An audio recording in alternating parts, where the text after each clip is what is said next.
Hello there everyone, and welcome to another edition of Lydia's Crafty Corner with me, Lydia. Firstly, I'd just like to say I'm really sorry about my voice. I have come back from Frankfurt with a little bit of a cold, so I'm sorry if I do sound a bit muffled today. So we're going to be doing a little bit of rainbow watercolour with some Altenew inks. This is one of my favourite techniques and I'll show you how to do it. So I'm going to be starting off with a piece of watercolour cardstock, and as I'm going to be heating embossing onto this, I'm going to prep my piece of cardstock with some anti-static powder. I'm using this large image from Blooming Bouquet stamp set, and I'm going to be stamping this onto my cardstock using some embossing ink from Altenew. This is one of my favourite embossing inks as it's super sticky and it does exactly what it says on the ink pad. So I'm going to be stamping this twice, as I do like to know that my image has been inked up properly. As with embossing ink, you can't actually see exactly where you have stamped until you pop the embossing powder on. So this is why I do it twice and squidge it down really well. So once I've applied 2 layers of the embossing powder, this is why I've used the MISTI, so I have stamped it in exactly the same position. I'm then going to heat emboss it using some pure white embossing powder from Altenew. This is a beautiful bright white embossing powder and it works really well for this technique. So I'm just going to heat set this with a heat tool. Make sure that your heat tool's really heated up before you do add this. So I'm going to be using some inks for my watercolour, and these are my favourite go-to inks for a little bit of rainbow watercolour.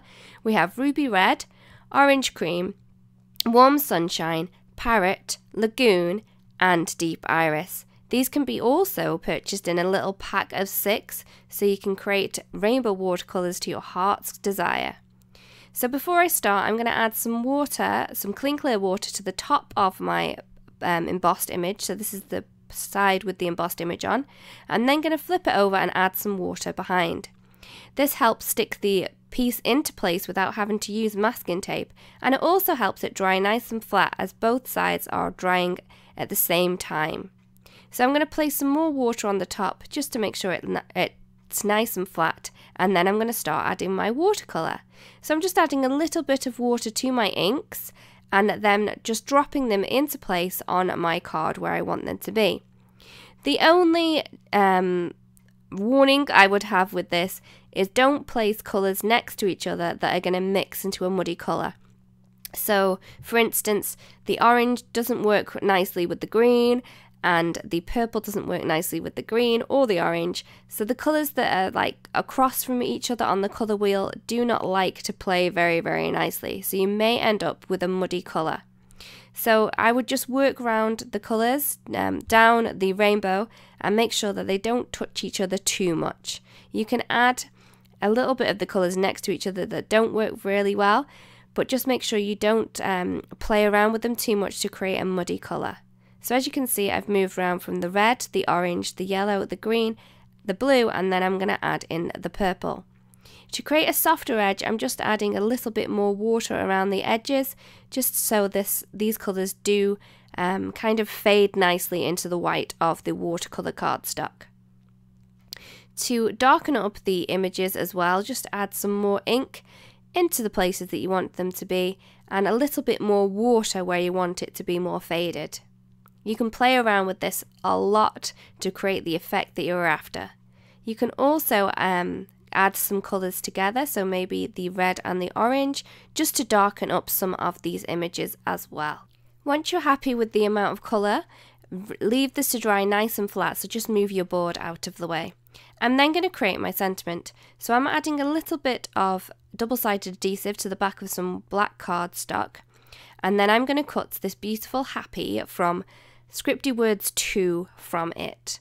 I'm creating 2 different layers for this so I can create a kind of stacked sentiment. You could cut this many times out of black cardstock, but I will be using black and some foam as well. So I've added the adhesive behind, and now I'm just going to run this through my mini blossom machine. I tend to run my dies through and back. That's just the way I'm used to working. I'm not sure it does need the second pass through the machine, but as I said, this is how I'm used to doing it. So it's cut through the cardstock but not through the carrier sheet of the adhesive, so I'm just going to leave this to the side. I'm now going to cut the same sentiment from some black foam, and then this is going to be my stacked sentiment. So I'm just going to remove this nice and carefully from the foam, and then I'm going to adhere them together. So as you can see, it is a little bit tricky, but if you do go nice and smooth and slow, you're not going to get any tearing in these beautiful word die cuts. So I'm just going to remove the landlocked areas, which is really, really simple.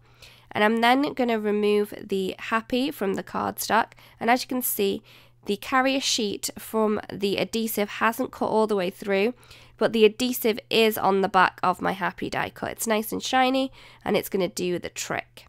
So I'm just going to place this on top of the foam die cut. So because we've used the same die, they are going to fit together perfectly. As we've used foam though, it might be a little bit bendy, so you're just going to need to move it around and manipulate it a little bit so it does sit behind the word properly. I'm then going to use the You Make Me from Circled Sentiments, and I am going to stamp this first with some black ink.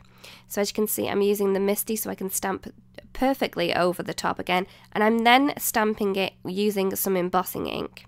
I'm then going to take the clear embossing powder from Altenew, and I'm going to heat set this on top of the black one that we've just stamped. This is going to give me a beautiful shiny image. You don't need to do this step if you don't want to. I just wanted to make this a little bit more special. I've added some foam tape behind my dried piece of watercolor cardstock that we've done our rainbow watercolor on, and I'm going to just adhere my sentiments into place. I'm using some wet glue. You could use spray adhesive or even some more double-sided adhesive if you wanted to, but I do find that this wet glue keeps my sentiments in place really, really well. So I've just added a few drops behind the word, and I'm going to add this into place. The You Make Me hasn't been stuck down yet, so I can still work around with this one. So you may want to pop in on a acrylic block just to keep this into place for a second, because it is wet glue, so it may take a little while to dry. So I'm just going to add some glue behind my You Make Me, and I'm popping that into place half behind the words just so that they connect together and work together a little bit better rather than being displaced. I finished off with a couple of sequins, and there is the card complete. I really hope that you've enjoyed this video today and that you like the technique and do give it a go. Thank you so much for watching the video, and we hope to see you again really, really soon. We have a few more videos here if you would like to watch them. If you enjoyed the video and don't want to miss out on any that we do upload to the channel, please subscribe. We would love it if you do. See you again next week, and goodbye.